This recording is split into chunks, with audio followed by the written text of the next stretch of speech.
બોલ ચામુંડા માત કી જય. વાહ ભાઈ વાહ.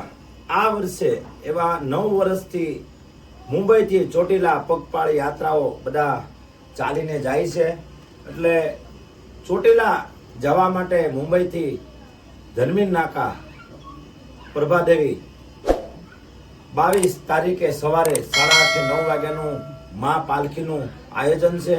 ત્યાંથી મુંબઈ થી ચાલતા ચાલતા ચોટીલા જવાનું છે. 11 તારીખે ચોટીલા પહોંચી જશું. સવારે ચોટીલા પહોંચીને સાંજે મહાપ્રસાદનું આયોજન છે અને ડાબ ડમરૂનું આયોજન છે, ભુવા બેઠકનું આયોજન છે.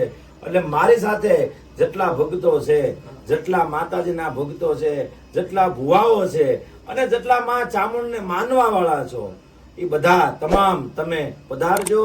અને ખૂબ ખૂબ ભાવભર્યું આમંત્રણ છે તમને. વેલા વેલા તમે પધારો. મારી સાથે હું બી પોતે આવવાનો છું. બોલે ચામુંડા માત કી જય.